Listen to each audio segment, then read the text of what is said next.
Hello, my name is Mr. Benavides and I teach science at Atkins Middle School. Today I'm here to present to you Out to Get You, 13 Tales of Weirdness and Woe by Josh Allen and illustrations by Sarah Coleman. How many of you are into the wonderful and weird, the unsettling, the creepy, the mysterious? If so, then this book is for you. Now, I grew up reading R.L. Stine and Stephen King, so this is right up my alley. I'm a huge horror fan, and I'm here to read to you one story in particular, because this is 13 tales of spooky, creepy, scary stories that also can be very true. So today I'm going to read to you the story called Vanishers. I hope you enjoy it. They were best friends named Jacob and Jacob, and they lived next door to each other. Over the years, they built snow forts together and leaped off backyard sheds together, and one summer, they'd even broken their left wrist together in a freak trampoline accident. At the end of 5th grade, they developed crushes on the same girl together, Bethany Miller, a black-haired beauty who could pitch a baseball so fast, not even the 8th grade boys could hit it. Neither of the boys did a thing about his crush, though, because neither was willing to risk losing their friendship, not even for Bethany Miller. Jacob with the C and Jacob with the K, that's what people called them, since they even looked alike.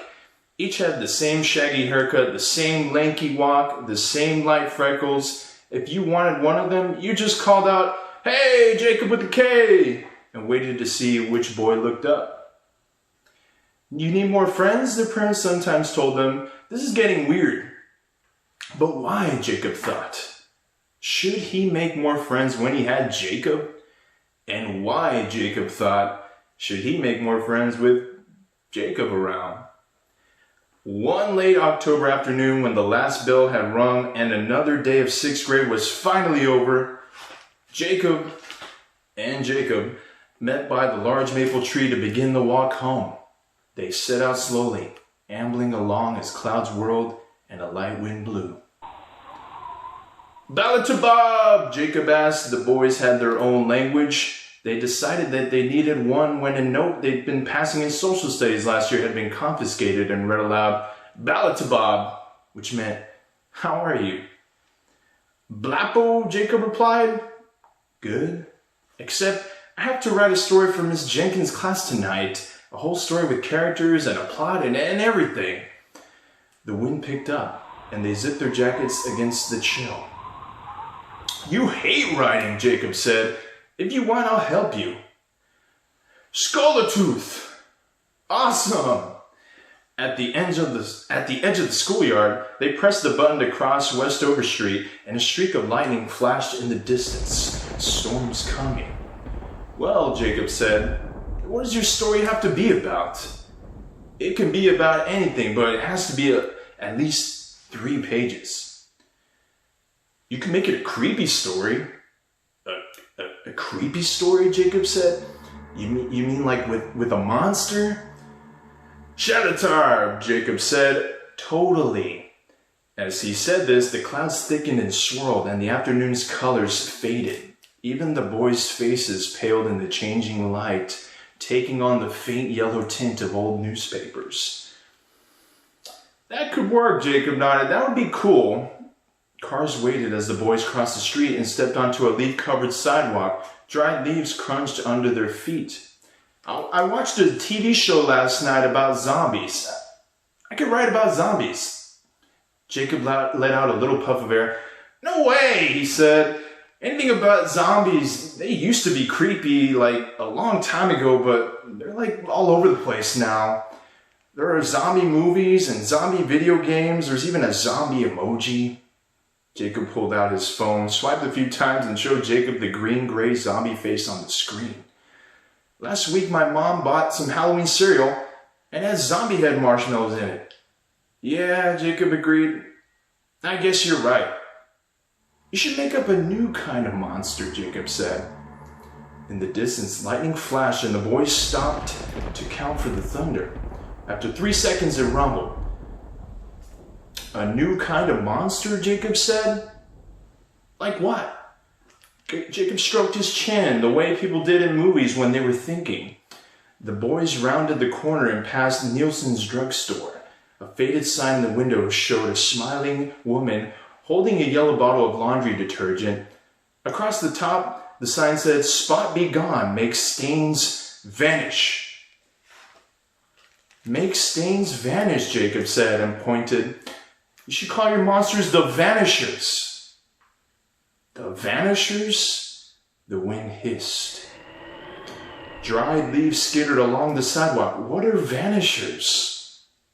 I'm not sure yet, said Jacob. The boys turned off the main road and into their neighborhood. They walked quietly for a minute. These Vanishers are creepy though, right? Jacob said. It was growing cold and the boys shoved their hands into their pockets. Oh, they're plenty creepy. They're Klotmen creepy. Klotmen meant something so strange and weird as to be almost unreal.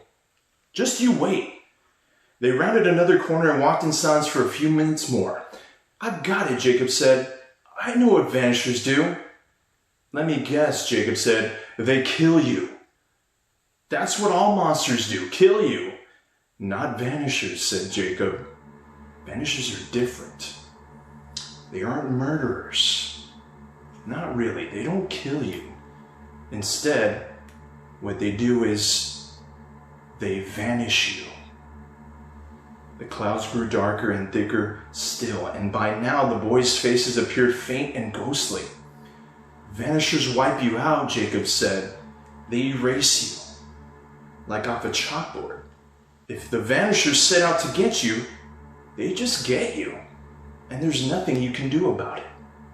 You'll be walking down the street one day, and all at once, they'll zero in on you, and you'll get strange and milky, like a crystal ball. And then, little by little, you'll just fade away. The first drops of rain fell. The boys paused to put their hoods up, and they clenched the strings tied around their faces. So, you just disappear one day? And your parents and everyone have to wonder what happened to you? Jacob said. Like they do when someone goes missing on TV? Jacob's voice came out so soft and muffled through his hood and the wind and the rain. That's a little scary, I guess, but it's not that scary. It's mostly sad. Well, it's worse than that, said Jacob. The boys walked with their heads down, braced against the weather. They turned onto their street. Because when the Vanishers get you, you don't disappear from right now. You disappear from forever. Your birthdays. You're learning to walk. Everything. It's like none of it ever happened. No one remembers any of it. No one remembers you. You're vanished. You're erased from everywhere. A gust of wind bent the trees along the sidewalk. The boys' homes came into view. Jacob's mother was out front in a long black coat, dragging a brown garage bin in from the curb despite the wind and rain. Can you fight the Vanishers? Jacob asked. Can you outrun them? No way! Jacob hunched his shoulders as he reached his driveway, where he'd peel off and Jacob would keep going for one more house. Vanishers don't even have bodies. They just exist, like everywhere at once, in the light and the air and everywhere. He waved one hand in the damp air around him. When they decide to get you, you're just gone. There's nothing you can do. His mother pulled the garbage bin into the open garage. The bin rattled and slid. She looked up, rainwater dripping down her face. Who are you talking to? She said. Jacob pointed to his head. I'm talking to... He stopped. He'd been telling a story, hadn't he? To someone? Talking about the Vanishers? The air around him felt heavy and cold, and he shivered. He turned in a full circle. No one was there. He looked to the gray brick house next door. There was a name he tried to call to mind. It's something to do with the letter K. Kevin? Casey? Kyle? He shook his head. No one, he said. I guess I was just talking to myself.